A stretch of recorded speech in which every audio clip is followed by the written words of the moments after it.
MT Novel Story. Kabanata 916.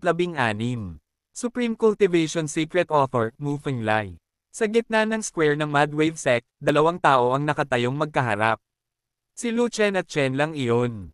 Napagdesisyonan na ang private engagement na ito, contest ang tawag, actually life and death duel, ni isa sa kanila ay hindi umaatres dahil pareho nilang gustong mamatay ang isa't isa. Dapat matagal ka nang namatay. Ngumisi si Gan Lang habang sinusuot ang kanyang guwantes. Siya ay isang dalubhasa sa boxing, at ang kanyang sandata ay ang guwantes, at ang pares ng guwantes ay gawa sa piebald na itim na bakal. Ito ay isang pinakamataas na antas ng sandata ng ninuno. Kadalasan, matataas ang puntod ng mga gustong mamatay ako. Inilabas ni Lu Chen ang asul na frostlong knife, tumingin muli sa glove ni Chen Lang, at ngumiti. Ninuno, sa harap ng kanyang banal na kutsilyo, iyon ay mahina. Nalalapit na ang kamatayan, at matigas pa rin ang ulo mo. Pinulot ni Gan Lang ang kanyang mga labi, itinaas ang kanyang guwantes, itinaas ang paningin, ibinaba ang kanyang kamao, at isang puwersa ng kamao ang lumabas, na nagwasak sa 100 palapag na gusali na libo-libong metro ang layo. Ito ang kapangyarihan ng makalangit na kalamidad. Ito ay hindi isang bagay, kayang tiisin ng iyong low-end na kapangyarihan ng Shoryuan. Huwag kang magpapakitang gilas, kahit gaano kakalakas, kailangan mong talunin sila hanggang mamatay para maging kapaki-pakinabang, kung hindi ay palabas lang. Sumagot si Lu Chen, at pagkatapos ay itinaas niya ang kanyang mahabang saber, lumakas ang kanyang layuning pumatay, at ang aura ng saber ay umangkas ng diretso, na nakabasag ng ulap. 4 na dragon ang lumalaban. Isang mahinang sigaw si Lu Chen, at may umawit ng dragon sa kanyang katawan, umalangaw-ngaw sa lahat ng direksyon. 4 na ugat ng dragon ang umangat, at 4 na kulay ng pula, dilaw, berde, at itim ang kumikinang sa katawan. Sa mga mata, 4 na dragon ang biglang lumitaw. Sa sandaling iyon, ang kapangyarihan ni Lu Chen ay tumaas, ang kanyang aura ay tumaas, tulad ng isang dragon god na bumababa sa mundo, na nakatingin sa mundo. Chen Lang, ikaw ay isang tao sa likod mo at gumawa ng lahat ng uri ng walang kahihiyang mga bagay, sa tingin mo ba ay pakakawalan kita? Tumingin si Lu Chen kay Chen Lang at malamig na sinabi, ang tunggalian na ito ay ang iyong anting-anting na nagbabanta sa buhay, mag-reincarnate ka sa lalong madaling panahon. Ang daming kalokohan, isa-isang suntok lang ibubuga ko yung bibig mo. Galit na galit si Chen Lang, at gamit ang kanyang kakayahan sa pakikipaglaban, sinuntok niya si Lu Chen. Ang lakas ng suntok na iyon ay bumasag ng isang piraso ng espasyo, niyanig ang kawalan sa harap niya, at ikinulong si Lu Chen. Patayin ang langit. Sa isang laslas, ang hangin at mga ulap ay lumundag, ang lupa ay yumanig, at ang mga bundok at mga ilog ay yumanig. Ang talam ay nasa lahat ng dako, isang piraso ng espasyo ang gumuho, ang isang gilid ng kawalan ay nabasag, ang lupa ng parisukat ay tila dinudurog ng libo-libong bundok, isang malaking malalim na kanal ang nabuo, at ito ay agad na pinutol. Boom! Pinutol ng talam ang lakas ng kamao, binasag ang guwantes, binasag ang kamao. Ang talam ay nagpatuloy sa paghampas patungo sa katawan ni Chen Lang bago ito maubos. Hindi. Natakot si Chen Lang, at sa kanya lang naramdaman na paparating na ang kamatayan, at hindi niya maiwasang matakot at magsisi. Alam ko na si Lu Chen ay isang freak, ngunit hindi ko inaasahan na magiging ganoon ka-pervert. Ang 81 realm lang ng Siyantay ay talagang nagpakita ng combat power ng Heavenly Tribulation Realm. Ito ay ganap na may kakayahang pugutan siya ng ulo. Kung alam niya ito ng mas maaga, hindi niya dapat nakipag-duel kay Lu Chen sa oras na ito. Dahil, katatapos lang niyang masira ang Heavenly Tribulation Realm, at hindi pa naaayos ang kanyang cultivation, isa lang siyang mahinang manok sa Heavenly Tribulation Realm. Kung magsasanay siya ng 1 o kalahating taon, o malagpasan ang ikalawang kalamidad ng Heavenly Tribulation Realm, tiyak na papatayin niya si Lu Chen sa oras na iyon. Sayang at huli na ang lahat, kapag nasira ang kanyang pisikal na katawan, malaki ang maaapektuhan ng kanyang kinabukasan sa martial arts. Aabutin ng hindi bababa sa 3 hanggang 5 taon para muling hubugin ang kanyang pisikal na katawan at pinuhin muli ang kanyang kaharian. Sa sandaling iyon ay malapit nang matapos ang ginintoang oras ng pagsasanay. Itigil ang pananakit ng mga tao. Sa sandaling ito, biglang lumabas ang isang malaking kamay, tinutukan ang mahabang kutsilyo ni Lu Chen at hinawakan ito. Ito ay ang mga kamay ng mga tuyong kalakal. Nakahanda na ang maingat na lalaki na ito. Kapag naramdaman niyang nasa panganib si Chen Lang, agad niyang ililigtas ang mga tao. Hindi ito ang unang beses na ginawa ito ng lalaking ito. Noong huling pagkakataon sa Kang Yuzong, si Chen Lang ay muntik nang mapugutan ng ulo ni Lu Chen, kaya bigla niyang iniligtas si Chen Lang. Ang lakas ng loob mong makialam, mamatay ka. Sa isang kisap mata, isa pang daliri ang lumitaw, dumarating sa isang punto, sa tamang panahon upang sandutin ang kamay ng tuyong kargamento, sinasabog ang palad ng tuyong kargamento sa lugar, at pinadala ang tuyong kargamento na lumilipad ng libu-libong talampakan. Ito ang kilos ni Bai Chun. May criminal record ang lalaking ito. Siya ay nagbabantay laban sa lalaking ito. Paano niya hahayaang makatakas ang lalaking ito? Kasabay nito, ang mahabang kutsilyo ni Lu Chen ay naputol na malakas na tumama sa katawan ni Chen Lang. Boom! Ang mahabang kutsilyo ay nilaslas, ang tuyong alon ay sumabog, ang pabalat ng dugo ay sumabog, at ang mga laman at buto ay nagkalat. Lu Chen, ipaghihiganti ko ang aking paghihiganti na sumasabog sa katawan. Isang primordial spirit ang nakatakas mula sa kanyang wasak na katawan, lumipad diretso sa langit at nag-iwan ng mga salita ng paghihiganti. Ngunit pagkatapos na isakripisyo ni Lu Chen ang pangatlong chopping knife, ang kanyang katawan ay hamkag, hindi kayang patayin si Yuan Shen ni Chen Lang, kaya't ang Yuan Shen ni Chen Lang ang nakikita niya lamang na tumakas. Gayunpaman, sa mga panatikong legion na nanunood mula sa labas, 10 magaan na araw ang biglang pinaputok, kasing bilis ng kidlat, diretso sa kalangitan, at ang target ay ang Yuan Shen na lumipad palayo sa Chen Lang. Ang mga iyon ay hindi ordinaryong mga palaso, at hindi rin mga espiritual na palaso, ngunit mga palaso ng tunay na diwa na binubuo ng tunay na diwa sa katawan. Tanging isang arrow repairman lamang ang nakakaalam kung paano mag-shoot ng isang arrow ng tunay na kakanyahan. Ang kapangyarihan ng totoong essence arrow na iyon ay hindi malakas, sa antas lamang ng Xuanming Realm, ngunit para sa primordial spirit ng Heavenly Tribulation Realm, ang banta ay sapat na nakamamatay. Bakit may arrow repair? Nagulat si Gangxi. Ang archery ay napakabihirang sa lahi ng tao, at halos walang nagsasagawa ng archery dahil ang archery ay hindi madaling magsanay. Ngunit si Jansayo ay isang likas na kaaway ng Yuan Shen. Walang pakialam si Ganshi, at agad na tumalon upang iligtas ang Yuan Shen ni Chen Lang. Ngunit tumalon si Bai Chun at hinarang si Gangxi sa himpapawid. Na nagbanta si Chen Lang na maghihiganti kay Lu Chen, paano niya hahayaan si Gangxi na iligtas ang Yuan Shen ni Chen Lang at mag-iwan ng nakatagong panganib para kay Lu Chen? Kuya, umiwas ka dali, huwag kang mabaril ng totoong essence arrow. Sa kabilang panig, mabilis ding dumating ang mga tuyong gamit na. May pugot na mga kamay, diretsyong lumilipad sa kalangitan upang tulungan si Chen Lang na pigilan ang mga palaso. Kuya, tulungan mo akong patumbahin ang mga sinumpaang araw na iyon. At ang primordial spirit ni Chen Lang ay natarante rin, ang mga palaso ng tunay na diwa ay nakalock sa kanya, hindi siya makaiwas, at hindi siya nang ahas na maging matigas, kaya't maaari lamang siyang lumipad sa langit sa buong buhay niya, naantala ang oras ng natinamaan ng palaso ng tunay na diwa. Clap clap, hindi pa dumarating ang figure ng mga tuyong paninda, ngunit naihampas na niya ang kanyang palad, at ibinaba ang tunay na essence arrow na may palad sa hangin. Gayunpaman, ang kanyang distansya ay medyo malayo at hindi niya ito mabaril at takpan ito ng maayos gamit ang kanyang palad. Siyam na tunay na essence arrow lang ang ibinaba niya, at isa sa mga tunay na essence arrow ang dumula sa lambat.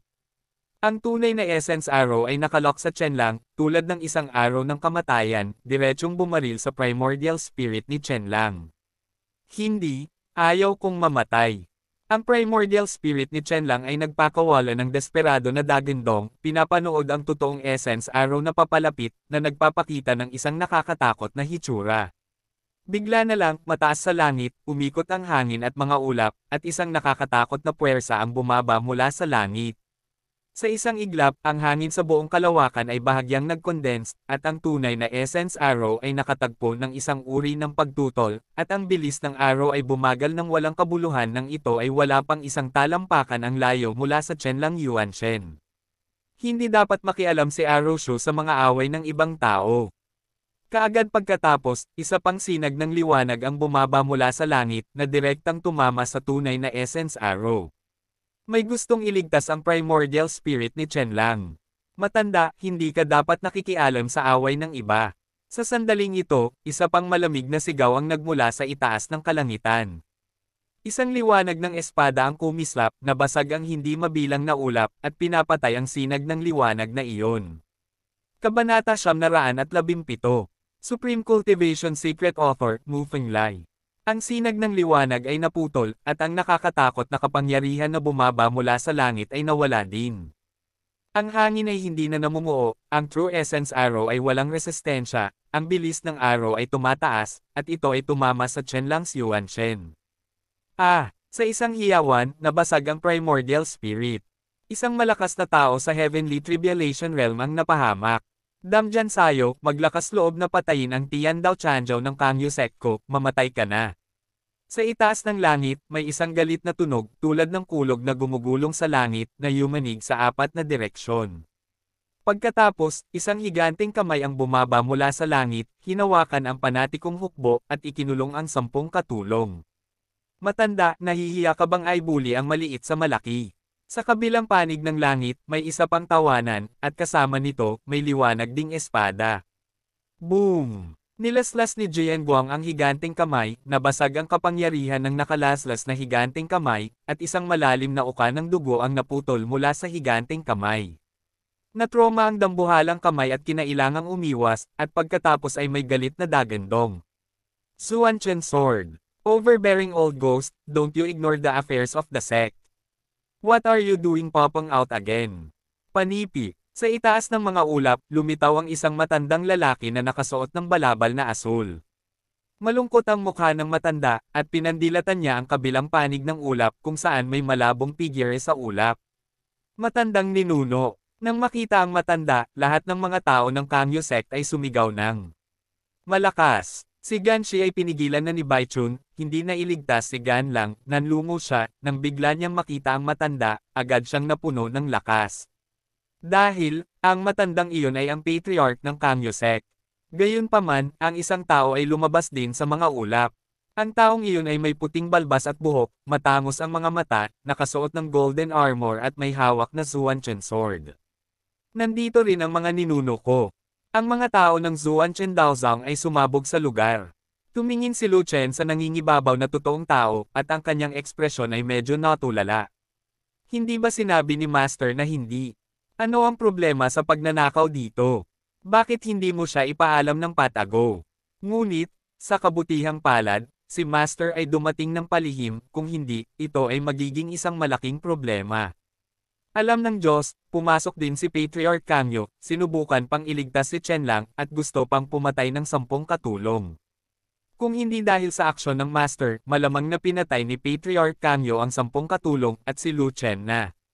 Matanda, lumabas ka para magayos. Kung hindi ako aalis sa bundok. Kaya paano kung umalis ka sa bundok? Hindi mo maililigtas ang pagbaba ng Zuan Chen Daozang, at hindi ka kalaban ng matanda. Nakangiting sabi ni Patriarch Kangyu. Kung gayon ay subukan natin. Ang nangingibabaw na tunay na tao ay itinaas ang espadang Zuan Chen at itinuro si Patriarch Kangyu, matanda, libu-libong taon na tayong hindi nag-aaway. Ngayon, gusto kong makita kung may pag-unlad ka na. Siyempre umunlad na ang matanda, pero sayang naman at nakatayo ka pa rin at hindi umuunlad. Tumawa si Patriarch Kangyu, at pagkatapos ay nagpakawala ng kanyang hininga, ang nakakatakot na pamimilit ay kumalat, at ang mga ulap ay gumuho sa lugar. Ang pamimilit ay kumalat sa lupa, tulad ng isang bundok na dinidiin sa lahat, at ang mga may mababang cultivation base ay nakaramdam ng hingal. Santo! Sa lupa, lahat ay natigilan. Kasama ang mga disipulo ni Kangyu, walang sino man sa kanila ang umaasa na ang patriarka ni Kangyu ay mawawala ng dignidad at maging isang santo. Nakalusot ka talaga sa Saint Realm. Ang nangingibabaw na tunay na tao ay nagulat din, ngunit mabilis na nabawi ang kanyang katinoan, ito ay isang pambihirang tagumpay lamang, ang kaharian ay hindi matatag, ang hininga ay hindi tiyak, at ang lakas ng pakikipaglaban ay hindi mataas. Hindi man mataas ang combat power ng matanda, relative pa rin ito sa isang santo, pero wala pa ring pressure na durugan ka, medyo kagalang-galang. Mapanglait na sabi ni Patriarch Kangyu. Matanda, huwag kang magsalita ng kalokohan, ito ay isang asno o isang kabayo, malalaman natin pagkatapos ng pagsasanay, bilasan mo at gamitin ang iyong mga armas. Ang nangingibabaw na tunay na tao ay palaging irritable, ngunit ngayon siya ay naprovoke ng kalaban, siya ay galit na gusto niyang makipag-away sa kalaban. Kailangan pa bang gumamit ng sandata ang isang santo para labanan ang isang kagalang-galang? Hindi na kailangan, kayang linisin ka ng matandang ito nang walang dala. Tumawa ng malakas si Patriarch Kangyo. Ang yabang, tapos puputulan ko yung kamay mo. Galit na sumimangot ang nangingibabaw na tunay na tao, agad na itinaas ang paningin, ibinaba ang kanyang espada, at nilaslas si Patriarch Kangyo. Binasag ng matandang ito ang iyong Zuanchen sword. Sinuportahan din ni Patriarch Kangyo ang pangitain, at agad na inilabas ang isang kamao, nakaharap sa espada. Boom! Nabasag ang kamao sa talim ng espada, at nagkaroon ng putok na ikinagulat ng mundo. Ang kapangyarihan ng kamao ay nabasag ang kapangyarihan ng espada, at pinadala ang dominanteng tunay na tao sa paglipad ng kanyang espada. At kumikislap ang figure ni Patriarch Kangyo, kasing bilis ng isang shooting star, naabutan niya ang nangingibabaw na tunay na tao na lumilipad pabalik-balik sa isang iglap, at muli siyang sinuntok. Si Patriarch Kangyo ay sumuntok ng napakabilis, ngunit ang The West ay lumilipad pa rin pabalik-balik, walang oras para umiwas. Pinaputol ko yung lalamunan mo. Ang nangingibabaw na tunay na tao ay nasa gitna ng katigasan, nagbackhand ng isang espada, at ang liwanag ng espada ay kumikislap, tumatama patungo sa leeg ni Patriarch Kangyo. Boom! Sa susunod na sandali, ang nangingibabaw na tunay na tao ay sinuntok, natamba sa langit, at sumugod sa lupa na parang kidlat. Sumisikip, at ang liwanag ng espada ay sabay ding ibinaba, inikot ni Kangyo Patriarch ang kanyang ulo sa gilid, halos hindi naiwasan ang liwanag ng espada, ngunit ang leeg ay nataman pa rin ng talim ng espada, napunit ang isang butas, at ang dugo ay bumulwak. Boom! Sumabog ang lupa, at isang malaking malalim na hukay ang natamba ng dominanteng totoong tao. Iniunat ni Patriarch Kangyo ang kanyang kamay at itinuro ang leeg, agad na huminto ang pagdurugo, at pagkatapos ay tumawa siya ng malakas, napakalaki ng matandang multo, patay ka na ba? Hindi kita pinugutan ng ulo, kaya maswerte ka. Ang nangingibabaw na tunay na tao ay lumabas sa lupa, sumugod sa mga ulap, itinaas ang kanyang espada at naglaslas. Ayos lang ba? Itinaas ni Patriarch Kangyo ang kanyang mga kamao upang harangan ang espada, ngunit nakita niyang maayos ang The West at walang nakitang senyales ng pinsala, hindi niya maiwasang tingnan ang ginintoang armor sa katawan ng The West, nakaramdam ng matinding panlulumo, si Zuanchen armor na naman, ito. Nakakahanga talaga ang defensive weapon sakit ng ulo. Hindi ito ang unang pagkakataon na nakipaglaban si Patriarch Kangyo laban sa mapang api na totoong tao, kaya natural na alam niya kung ano ang gininto ang baluti sa mapang api na tunay na tao at kung gaano ito kalakas. Ang Zuanchen armor ay isang kayamanan na ipinasa mula sa Zuanchen Daosek. Ito ay may napakataas na kapangyarihan sa pagtatanggol, at ang nangingibabaw na tunay na tao ay maraming mga kaaway, at hindi niya inaalis ang kanyang baluti. Kung si Zuanchanjie ay hindi nagpakawala ng bahagi ng lakas ng suntok na iyon, ang nangingibabaw na tunay na tao ay tiyak na hindi magiging maluwag kahit papaano kailangan niyang samuka ng dugo. Tama, samuka ka na lang ng dugo dahil napaka-tyrannical ng katawan ng totoong nagmamahalan. Ang pamamaraan ng pagsasanay sa dugo ng hayop ni Lu Chen ay itinuro ng dominanteng totoong tao. Paanong ang nangingibabaw na totoong tao ay hindi gumamit ng dugo ng hayop para sa pagsasanay sa katawan? Ang nangingibabaw na tunay na tao ay nababad sa dugo ng hayop upang halmahin ang kanyang katawan sa hindi kilalang bilang ng mga taon, at ang kanyang pisikal na katawan ay higit na nakahihigit kaysa sa parehong antas, kahit na umabot sa antas ng isang santo. Kahit na ang nangingibabaw na tunay na tao ay walang golden armor, hindi siya papatayin ng kamao ni Kangyo Patriarch, ngunit hindi maiiwasan ang mga pinsala. Sayang ang dugo ng hayop na ibinabad ng dominanteng totoong tao ay ordinaryong dugo lang ng hayop. Kung may dugo ng hayop na inihanda ni Lu Chen na may esensya ng dugo ng Beastman Emperor, ang katawan ng nangingibabaw na totoong tao ay talagang nakakatakot. Idiot, kung wala si Zuanchanjie, magiging matigas ba ako sa isang santo? Ang nangingibabaw na tunay na lalaki ay tumawa at nagpatuloy sa pagpapakawala ng kanyang espada, nakikipaglaban kay Patriarch Kangyo. Kabanata 918. Supreme Cultivation Secret Author, Mu Fenglai. Sa kalagitnaan ng hangin, ang dalawang ninuno ay mabangis na naglaban na may patuloy na pagsabog. May isang piraso ng espasyo na gumuho, isang bahagi ng kawalan ay nabasag, at ang mga ulap ay matagal nang naapektuhan ng resulta ng labanan ng walang bakas. Ang cultivation ni Patriarch Kangyo ay nasa parehong antas ng high-handed real person, at ang kanyang attack power ay mas malakas kaysa sa high-handed real person, na halatang superior. At ang nangingibabaw na tunay na tao ay umasa sa kanyang sariling malupit na katawan at sa proteksyon ng Zuanchen armor, at ang malakas at matigas na Patriarch na si Kangyo ay hindi kailanman natalo.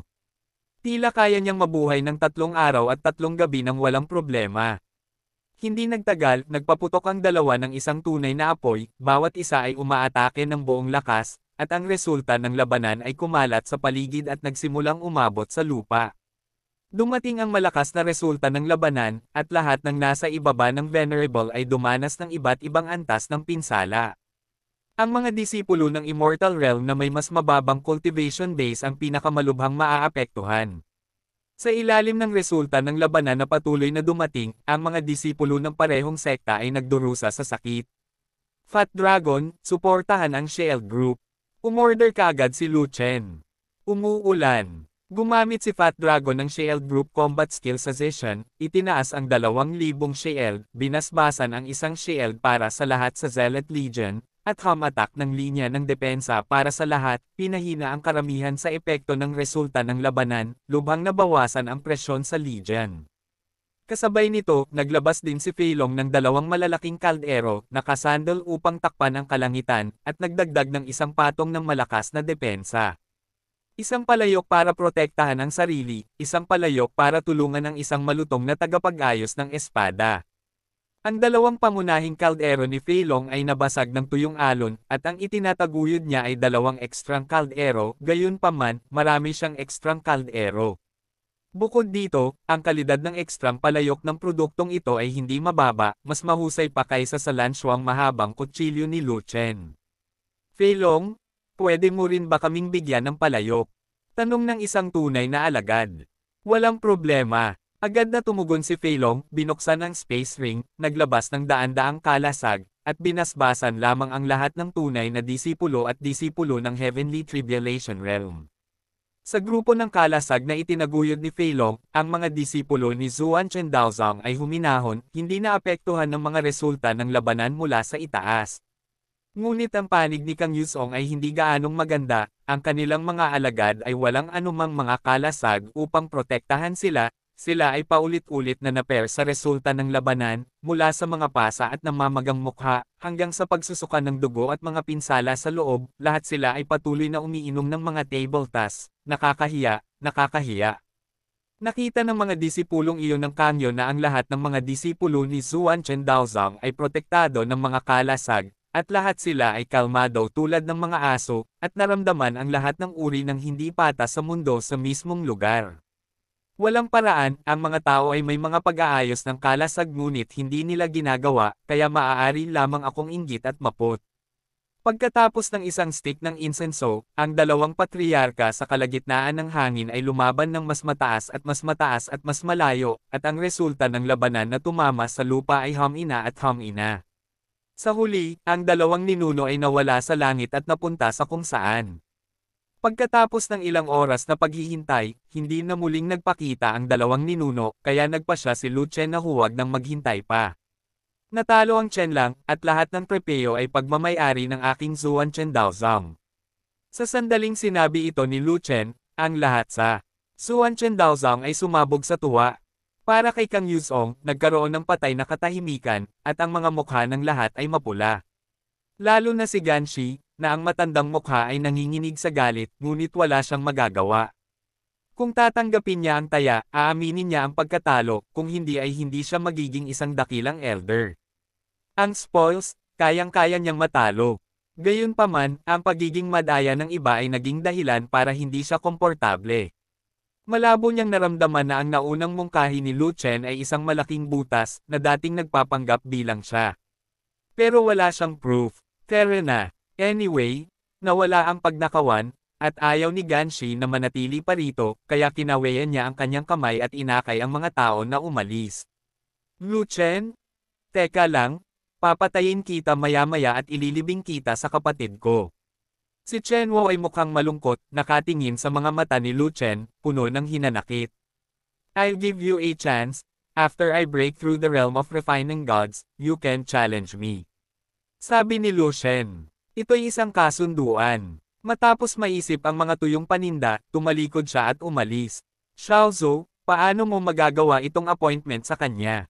Lumapit si Bai Chun at sinabing, Heavenly Tribulation Realm, Transcending Tribulation and Sublimation, Power Changes, ay ganap na naiiba sa mga realm ng God Refining Realm.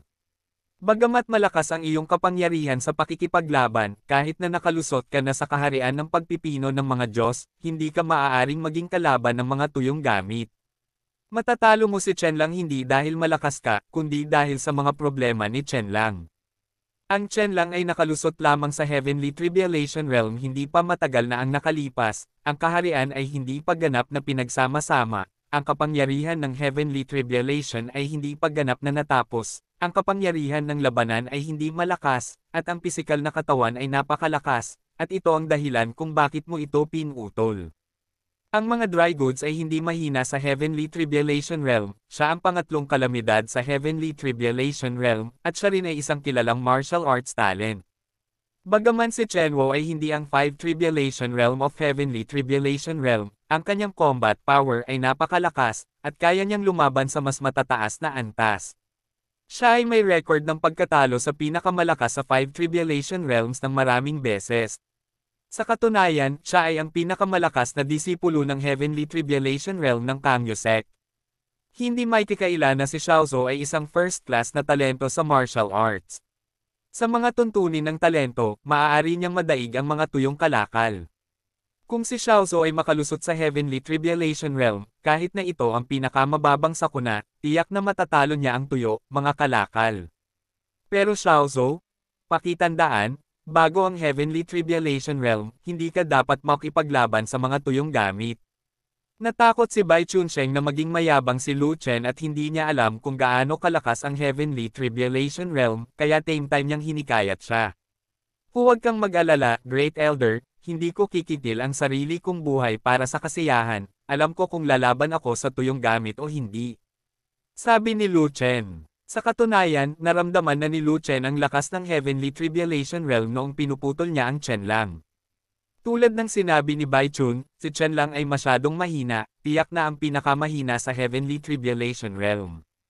Kung maghihintay ka pa ng ilang buwan, pinagsama-sama ni Chen Lang ang kanyang kaharian, at natapos na ang kapangyarihan ng Heavenly Tribulation, hindi na talaga siya mapapatay ni Lu Chen, at posible na patayin siya pabalik. Tungkol sa kasunduan kay Chen Wu, ito ay isang butas na hinukay ni Lu Chen para kay Chen Wu. Talagang imposible para sa kanya na pumayag na labanan si Chen Wu pagkatapos lamang niyang makapasok sa God Refining Realm.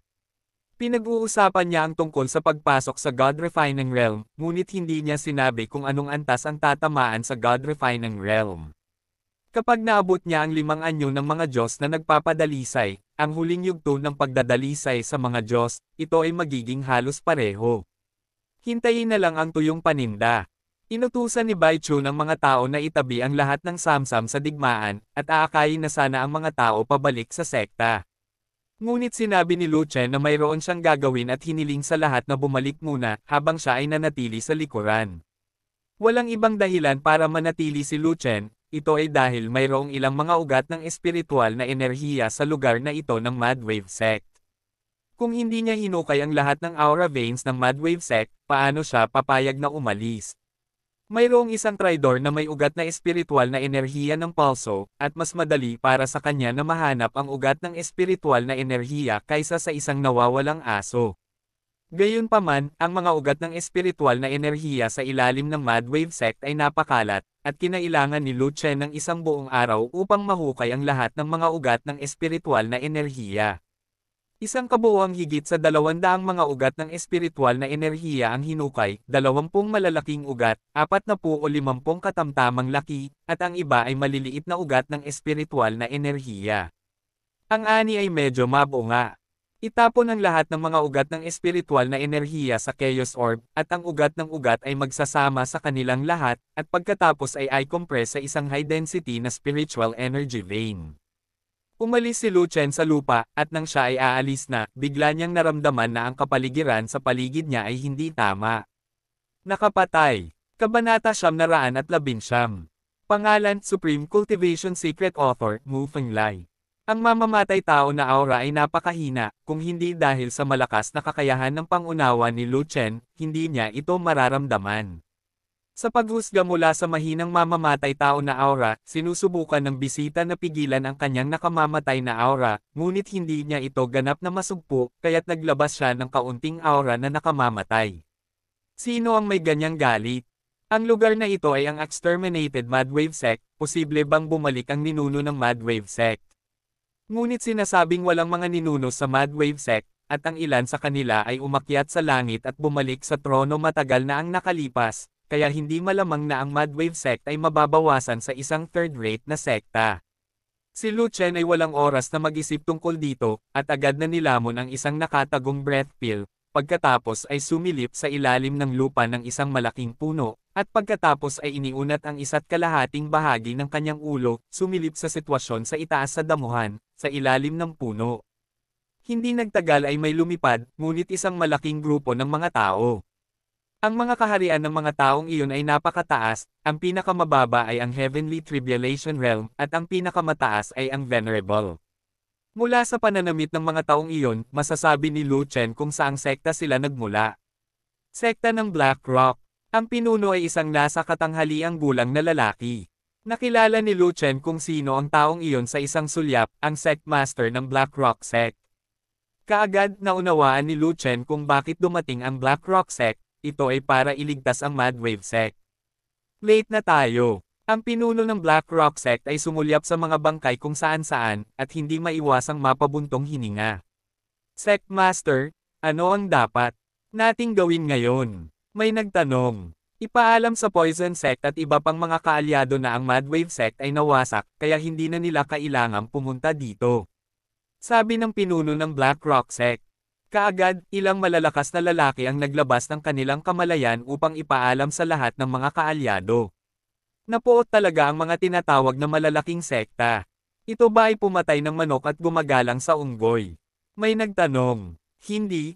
Pumitas muna sila ng malalambot na persimmon, at pagkatapos pigain ang malalambot, titigasan na. Ang pinuno ng Black Rock Sect ay nagsabi, sa huli, ito ay maiipit sa ating Black Rock Sect. Soberano, ano ang gagawin natin? May nagtanong ulit, palakasin ang depensa ng ating sekta para hindi sila bigla ang atakihin, at mahuli tayo.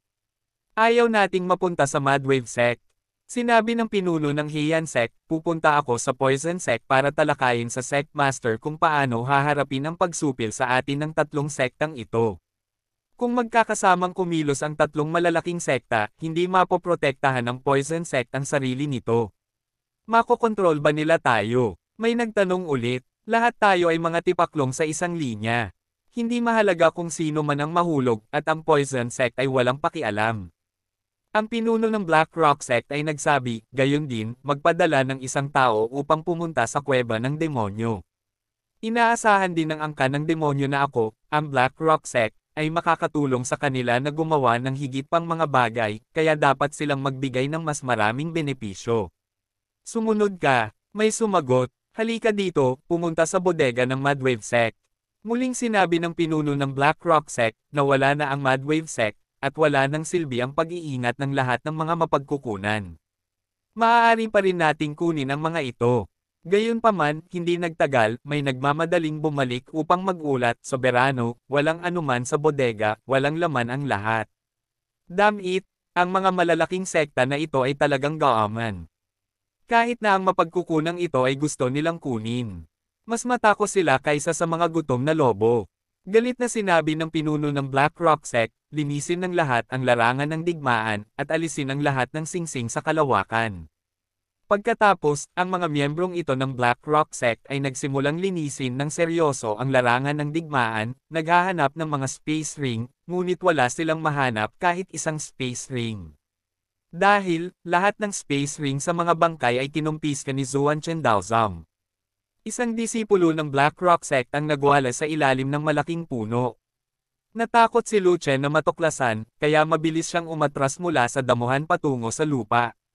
At ang pag-urong na ito ang napansin ng suzerain ng Black Rock Sect. Ang suzerain ng Black Rock Sect ay isang kagalang-galang na may matibay na cultivation base, at siya ay lubos na mapagbantay sa lugar na ito hanggat may kaunting pagbabago, hindi niya matatakasan ang kanyang pangunawa. May tao sa ilalim ng puno. Ang sect master ng Black Rock Sect ay sumigaw, at sa malaking kamay, hinawakan niya ito mula sa himpapawid, at itinaas pa ang malaking puno at ang lupa na may radius na 10 talampakan. Ngunit si Lu Chendon ay hindi nakarating sa oras, at itinapon sa labas kasunod ng piraso ng lupa. Sa sandaling ito ay itinaas, pinaandar ni Lu Chen ang Imperial Light Step, humakbang ng 10 milya, at mabilis na tumakas sa malayo. Ang taong iyon ay nakasuot ng Zuan Chen robe, siya ay isang disipulo ni Zuan Chen. Talagang may isang disipulo ni Zuan Chen na naninilip sa atin, hindi natin siya dapat pakawalan. Sumunod tayo sa kanya, hindi siya makakatakas. Sunod-sunod na humakbang ang mga miyembro ng Black Rock Sect para habulin siya. Huwag kang ang gumalaw. Ang taong iyon ay isang ikawalong antas lamang na tao sa Immortal Terrace Realm. Magpadala ka lang ng sinuman para tugisin siya. Huwag kang mahulog sa bitag ng iba. Pinigilan ng pinuno ng Black Rock Sect ang lahat, at casual na itinuro ang isang disipulo ng Heavenly Tribulation Realm na may pinakamababang antas ng cultivation, at sinabing, sumunod ka lang sa kanya, at ibalik ang ulo ng Zuan Chen na disipulong iyon. Noong araw na iyon, tumugon ang disipulo ng Tribulation Realm, at agad na lumipad, hinabol ang tumakas na disipulo ni Zuan Chen. Maingat na nililinas ng lahat ang larangan ng digmaan, lalo na't bigyang pansin ang lupa kung may makitang nanunood, barilin at pumatay. Ang pinuno ng Black Rock Sect ay mas maingat, kaya nagutos siya ng ganito. Sa oras na ito, nakatakbo na si Lu Chen ng daan-daang milya ang layo, patungo sa mga panlabas na bundok ng Mad Wave Sect.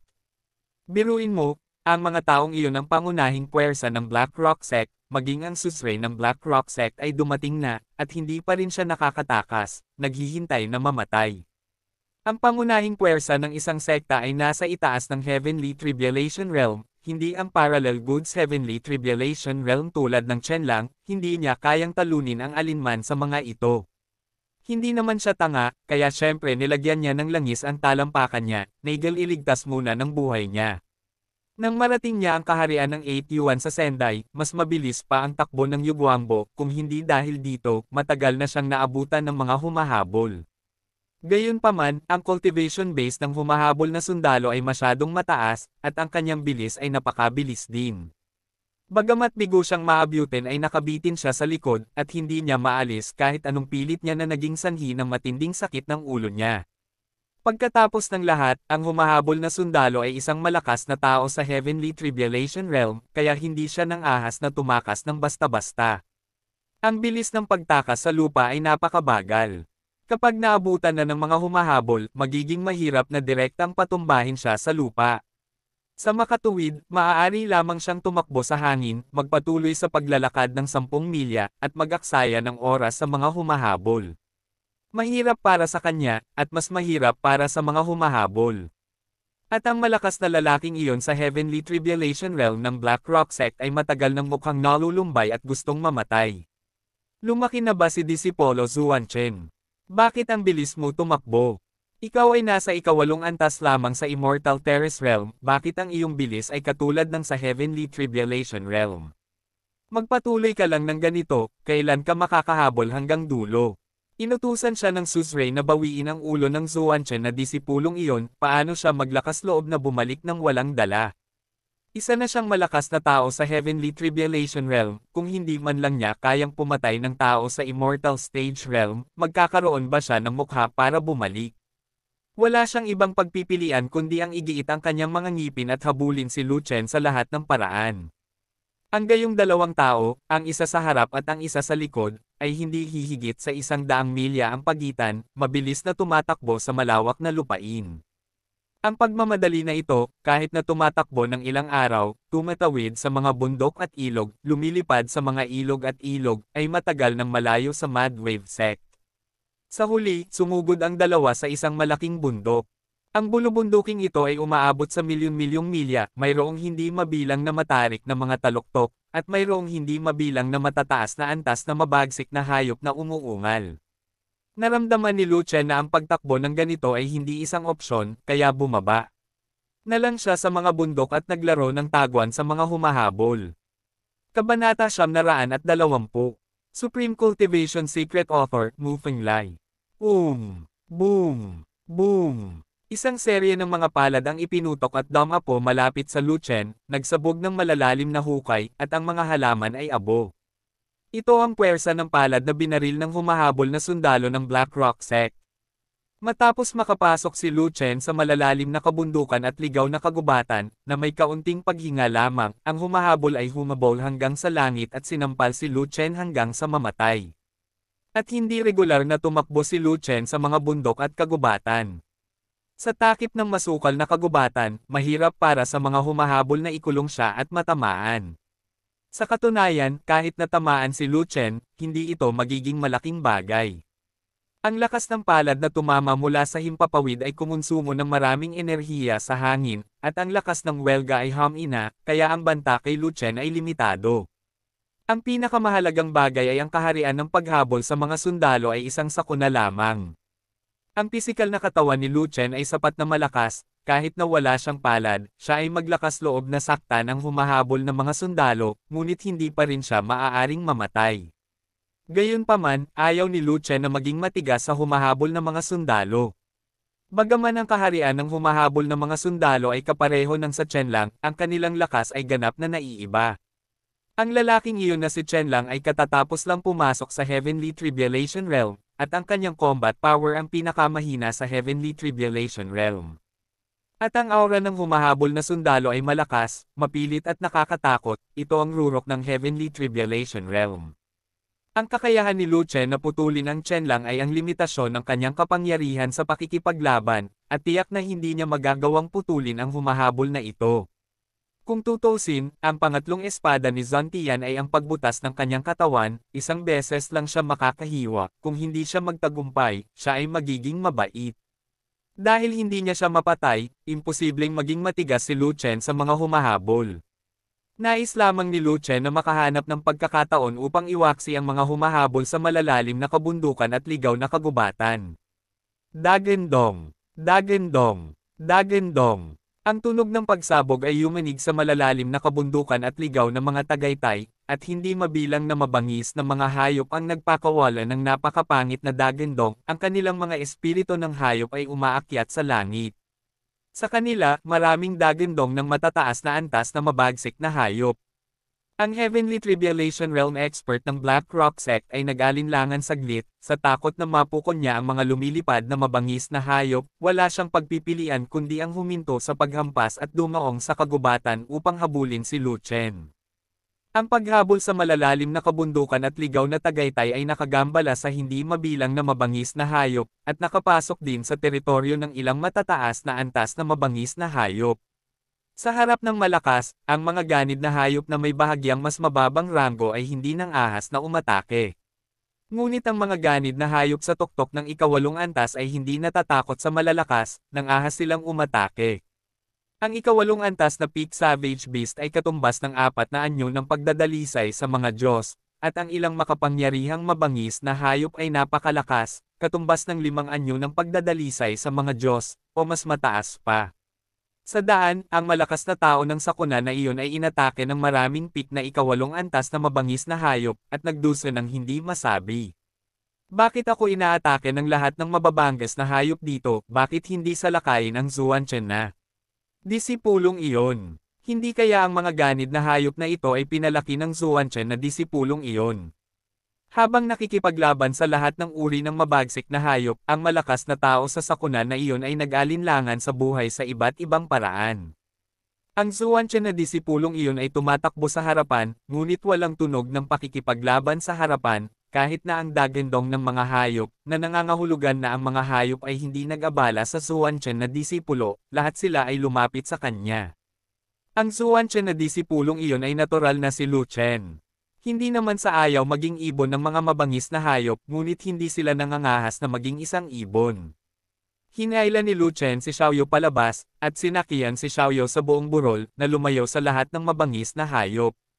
Jade Unicorn yan. Ang bloodline ng Divine Beast ay pinipigilan ang mga hayop sa mundo, kahit ang mga hayop na walang mata ay ayaw lumapit. Sa pangunguna ni Xiaoyu, wala pang kalahating patpat ng insenso, itinapon ni Lu Chen ang malas na malakas na lalaking iyon sa malayo. Ngunit bago iwaksi ang tracking range ng makapangyarihang lalaki, hindi nang ahas si Lu Chen na lumipad sa himpapawid, kung hindi, ang malakas na lalaki ay pakakawalan sa mga bundok at kagubatan, at hindi niya papansinin ang mga pag-atake ng mga mabangis na hayop, at si Yukong, hahabulin siya.